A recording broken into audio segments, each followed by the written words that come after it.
During our lives, each of us reaches a point where we must make a choice. I don't mean one of the thousands of small choices that we're required to make in our daily lives. I'm talking about having to make a choice that decides the trajectory of our lives from that point on. These are monumental moments that change everything.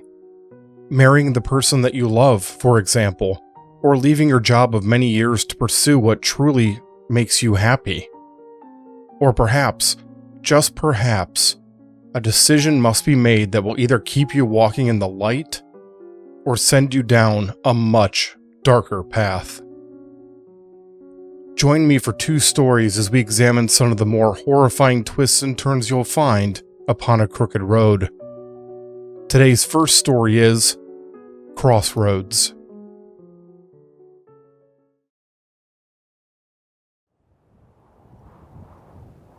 In the middle of nowhere, under a sky of darkness filled with unrecognizable stars, there is a crossroads. Its roads are made of rocks and dirt, and walking along them fills the cold air with dust. Brown, brittle grass covers the sides, making it difficult to see where the road ends and the battered landscape around it begins. There is silence at this crossroads. The only sounds are the ones that you bring with you. At the northeast corner is a small cemetery. The dozen or so wooden markers have cracked and crumbled over the years, and the names that once adorned them have long since faded. Those poor souls that are buried under the dry ground have been anonymous for longer than any of us have lived, and they will remain that way long after you and I have joined them below. On the northwest corner are the barely visible remains of what was once a path leading into a large crop field. At the center of this field are the ruins of an old farmhouse. The family that had built it had seen it as their greatest accomplishment, their reward for decades of struggle, suffering, and toil. There had been happiness in that house. Laughter and love had filled its walls. In the end, those same walls had echoed with unanswered prayers and horrified screams. They had been covered in thick blood and sticky gore. With the family gone, the farmhouse has been left to rot, and that rotting continues still. The structure's bones look out over the crossroads like a gaping, malformed skull. The other 2 sides of the crossroads are filled with fields. The color is not the cheerful gold of wheat before harvest, but is instead the yellow of dead plant matter. The fields extend far beyond the limits of human sight. They are vast seas of lifeless decay. The roads extend off in different directions, each stretching towards a different point on the compass. These roads lead to everywhere, and they lead to nowhere. A young woman barely out of childhood once stumbled out of a dingy apartment building in a bad part of Chicago. She had done something bad, something that she couldn't see any way to come back from. All she could think of was escaping, fleeing into the night to leave behind what she had done. With red stains on her dress and a cocktail of narcotics pumping through her veins, she stumbled down the concrete street and under a rusting metal bridge.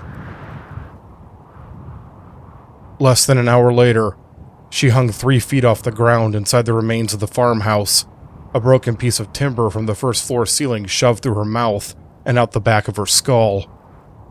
Her glassy eyes were wide, and her pale skin was covered in deep scratches. Blood dripped in thick droplets from her many wounds until her body had nothing left to give. It pooled underneath her as it soaked into the old wood. There was a day when a lawyer in Tallahassee was feeling particularly proud of himself. He had just gotten one of his more affluent clients released from jail without the client even being officially charged. The client had been extremely grateful, and he had made sure to show that appreciation in the form of a large payment. Never mind that the client had confessed to the lawyer that he had indeed committed the crimes, and that the crimes in question had been despicable acts involving children. None of that was important to the lawyer. What was important to him was the increase in both his bank account and the bragging rights his performance gave him over his peers. Thinking of the things he would do with his new financial windfall, The lawyer left the courthouse and walked down the sidewalk. It was a bright day. He took a deep breath of the warm Florida air as he allowed a self-satisfied smirk to spread across his face. He turned the corner and looked down as he retrieved his cell phone from his suit jacket. The cell phone eventually ended up deep in one of the dead fields south of the Crossroads. Its screen cracked and the back snapped off. It was a long way from the lawyer, who laid face down in the middle of the path leading away from the Crossroads to the west. His body was twisted and broken, and it pushed down into the ground so far that it nearly disappeared into the earth. His left arm was torn free and had been left off to one side. In his right hand he still clutched his briefcase, inside of which were the documents that he had used to secure his client's freedom. Recently, a man in a small suburb of Phoenix opened his home's front door and angrily stormed down the steps. His wife had just demanded that he leave and not come back. She had screamed at him that she was sick of his lies, sick of being humiliated as he constantly cheated on her and plunged them further into debt with his frivolous spending. She had pointed at the swelling around her eye as she informed him that she would never allow him to hurt her or their 2 daughters ever again. That had been what she had insisted this eviction was about, but the man was certain that he knew better. It wasn't about him. He hadn't done anything wrong. Every time he had raised a hand against her or the kids, it had been because they had needed correcting. That was a husband and a father's job, right? And he bought whatever he wanted because he worked for almost half their income, damn it, and that meant it was his. The cheating? Well, it wasn't his fault that she didn't do it for him in bed anymore, was it? No, she was kicking him out so that she could have the house to herself. He was sure that she was cheating on him. He didn't have any evidence, but that was because she was careful. A husband knew when his wife wasn't being faithful, though, and he knew that this was what was going on here. Plus, it would give her a chance to turn their daughters against him. She was always trying to make him out to be the bad guy. The man wasn't going to let that happen, though. He would go down to the bar, have a few drinks, and then he'd come back. When he did, he'd make sure that his cheating bitch of a wife wouldn't disrespect him anymore. He'd make sure that she didn't do anything ever again. He'd adjust the thing in the garage, too. He'd get those drinks, come back to the house, and dig that heavy iron pry bar out of his tool bench. He'd drive the respect right back into her, and when he was done, maybe he'd teach the girls to respect him, too. The man never reached the bar as planned. Instead, he spent countless days wandering through the lonely crossroads, walking up and down the roads until his legs ached and his feet bled. Each time he would try to leave the crossroads behind him, it would appear in front of him once again, even though he was sure that he had walked in a straight line. He tried leaving the roads and going through the fields, but this had the same result. The farmhouse was empty and gave him no shelter from the cold air. Night never turned to day. Finally, sick, dehydrated, and starving, with no sense of how long he'd been trapped at the crossroads, he lay down among the markers in the small graveyard and closed his eyes to rest. His breathing was labored, and he felt it burn in his lungs as he drifted off. His eyes never opened. I'm recording this while sitting at the desk in my study. It's one of my favorite places in my house, mostly because of the large window that looks out into my backyard. I live a good distance away from any neighbors. I'm far away from any prying eyes or probing questions. It allows me to enjoy my time as I wish. Often that means simply looking out my study window and enjoying the view of all the pine trees that I planted over the years. I've arranged the rows of trees neatly, with 6 trees per row, and the oldest plantings the furthest from the house. There are currently 3 full rows, and I'm working on filling in the 4th. I make sure that they are well taken care of, and that they grow strong from the combination of clean water, rich soil, and, of course, the human body buried beneath each of them. 1 body per tree is really all that you need. As the body breaks down, its nutrients become a very potent fertilizer. This morning, I awoke with the musty smell of decaying grass in my nostrils. My bedroom was cold despite the hot summer day outside. When I swung my feet over the side of the bed and stood up, I could feel dirt and stone crunch underneath them. Soon, it will be my turn to stand at the crossroads. This place that is so damned it has been excised from the natural world has taken notice of my lovely trees, and it wants me to walk its roads and explore its ruins. It has chosen me to be the next to satisfy whatever it is that it hungers for. It's an honor in a way. My sins are great enough for the most unholy of places to take notice. After it's finished with me and its hunger inevitably returns, I wonder who will be next. Another killer, perhaps? Maybe it will be a drug dealer whose small bags of poison have taken the lives of addicts. How about you? Are your hands clean? Or do you wring those hands as you're racked with guilt and thoughts of what you've done? Is your soul free of sin, or stained dark with it? Are you ready for it to be your turn at the crossroads?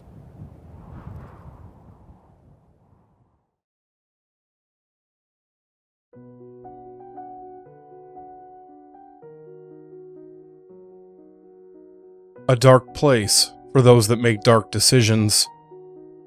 Whether the crossroads are punishment for the wicked, or simply a place that seeks out those born of certain circumstances, one thing is for sure.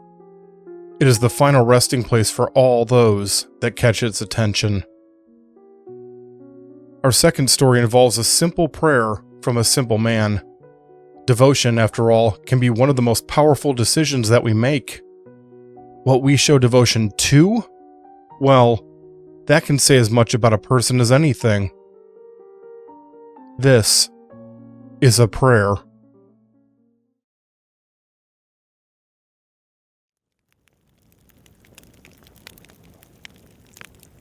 Dear God, please forgive this poor sinner for how long it has been since I have last prayed to you.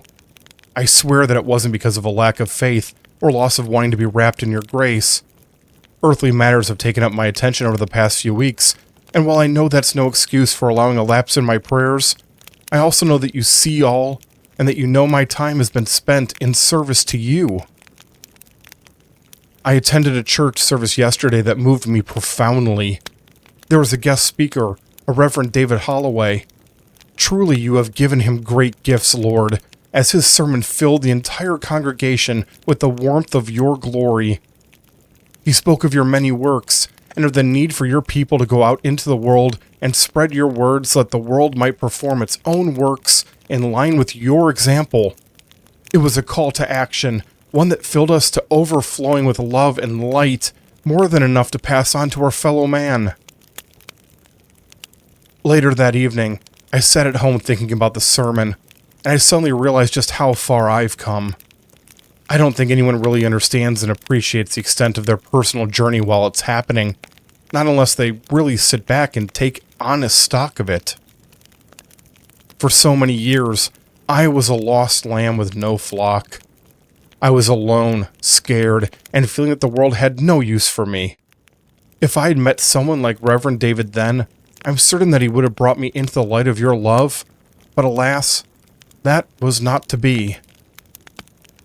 Instead of me finding you, you found it in your infinite wisdom to bring your majesty to me. You must have seen that I was too far gone to ever find my own path. You could have left me to rot, to come to the inevitable end that my way of living would have led to, but you did not. You offered me your hand to help pull me up, and an invitation to teach me how to stand.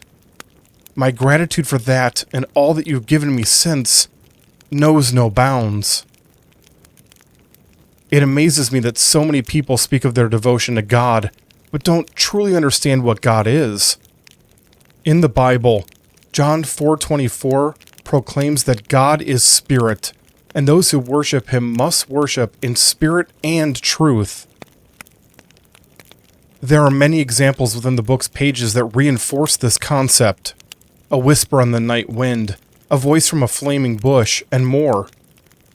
The portrayal of God in the Bible is that of a being that stands apart from his people. Perhaps that is good enough for those that put their faith in a book stitched together from stories, legends, and at best, third-hand accounts. The Satanists, although they would argue otherwise, are cut from the same cloth. Both groups seem satisfied to worship deities from afar and trust that these unseen entities will toss them enough scraps to survive on. I know what God truly is. I know this, O Lord, because you have shown me that God walks among us, and He is truly great. I remember the moment that you came to me and made me yours. One moment I was lying face down on a wet sidewalk, the cold rain pouring down on me as I slowly bled out from being stabbed, while no one around me cared about my condition. I knew that I had reached my end, and I am ashamed to admit that a large part of me welcomed it. Suddenly, the rain stopped. I was no longer lying on pavement, but instead in a grassy field underneath a black sky filled with infinite stars. My pain was gone, and my wound no longer bled. I stood up and looked around. The field seemed to go on forever. In front of me was a huge bonfire, at least 10 stories tall and just as wide at the base. The red flames licked at black wood. Heat radiated from it and blasted against me. I have never felt anything that hot before. That is when you walked around the side and into view, God.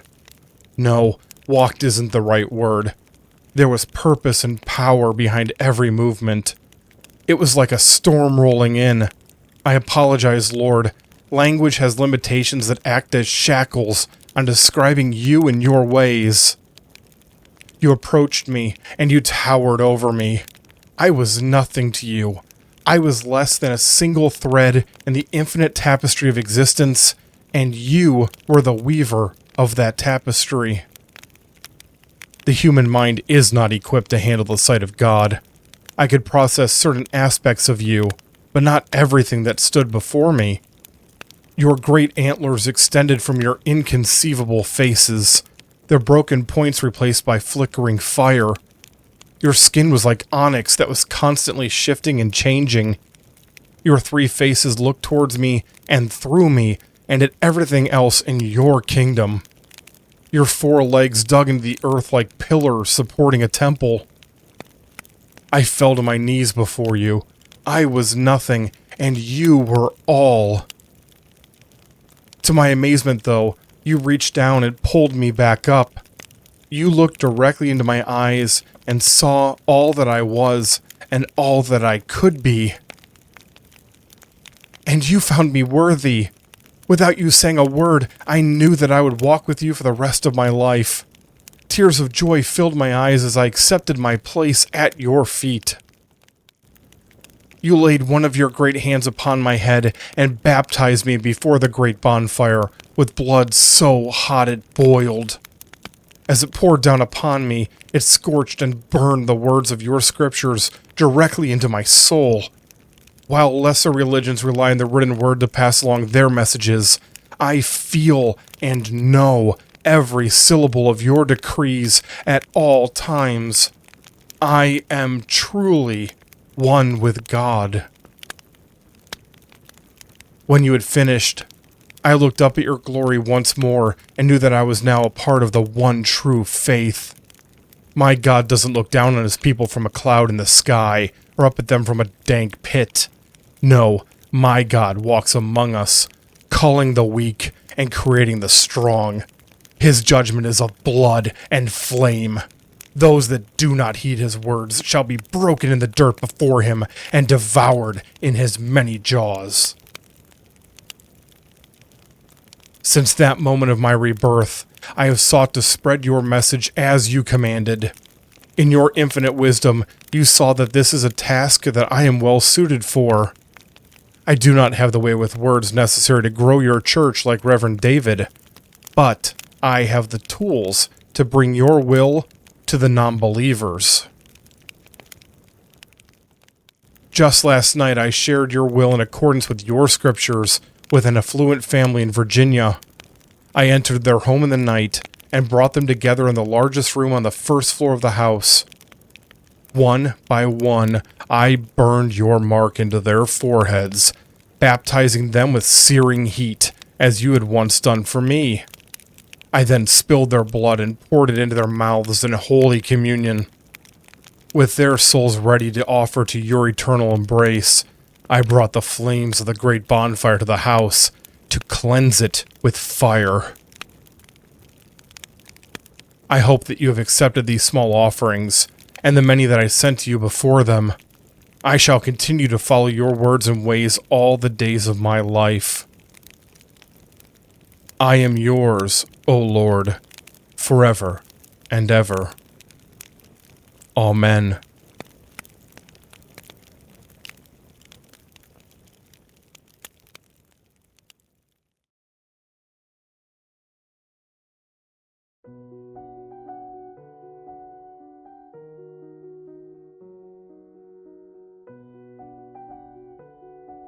That story asks an interesting question. Did the man make the decision to worship the god? Or did the god decide to make the man worship?